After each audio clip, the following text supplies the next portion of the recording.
So I'm trying not to be so loud not to be too loud because everyone's sleeping. God just put this on my spirit. He just spoke to me. So I'm gonna tell you guys a story. So a couple minutes ago, I'm over here just talking to God.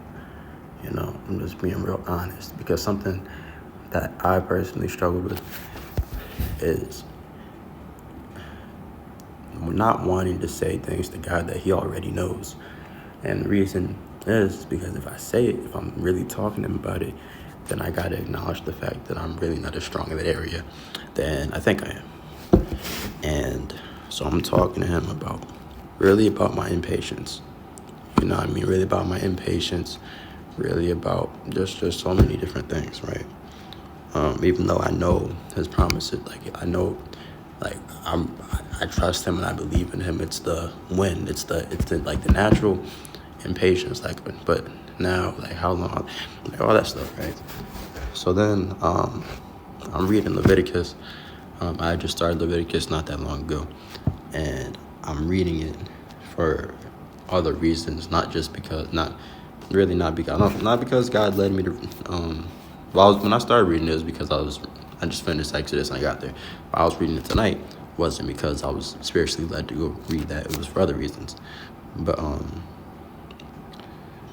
tonight, I started reading Leviticus. I started talking to God, and as I'm pouring out my heart to God, just being honest, talking to Him, He leads me. I come back to my word. He leads me to read Psalm chapter 27, verse 13, and it says, "I would have lost heart unless I had believed that I would see the goodness of the Lord in the land of the living. Wait on the Lord, be of good courage, and He shall strengthen your heart. Wait, I say, on the Lord." Now, I read this and I started crying because just off the fact that God was speaking to me, and I could feel how there's no doubt in my mind, and I'm seeing this because quite literally, just speaking to God about this area, about waiting, the struggle of waiting, and among other things. But that's one of the things I was speaking about. One of the main things I was speaking about was really talking to God about and being honest about. And He comforts me. He leads me to this verse that I wasn't even scrolling through looking for. He just spoke to me. Psalm chapter 27, verse 13.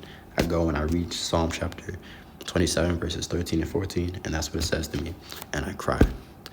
And the reason I'm mentioning that I was crying is because as soon as you go right beyond this verse in Psalm chapter 28, it says, "Rejoicing in answered prayer."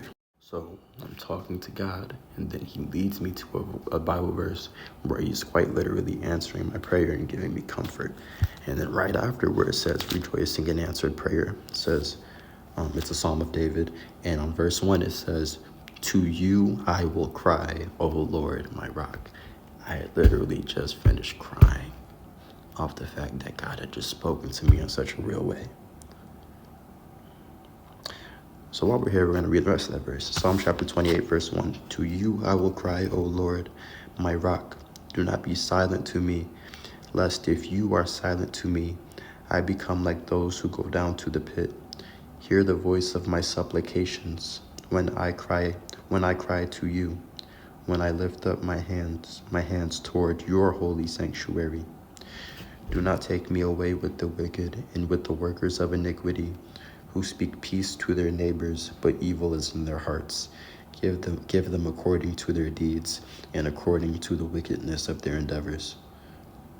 Give them according to the work of their hands. Render to them what they deserve, because they do not regard the works of the Lord, nor the operation of His hands. He shall destroy them and not build them up. I gotta sit on that verse and just let God speak to me through all that. But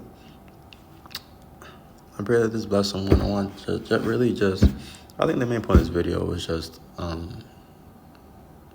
I know God really just wants you to know that He hears you, He's listening, and He is also responding. He's talking to you, and you take that, that quiet time, personal time, get away from people, and just sit in the presence of the Lord. Just have that one-on-one time with Him, conversation with Him, and Yeah, man. God is good.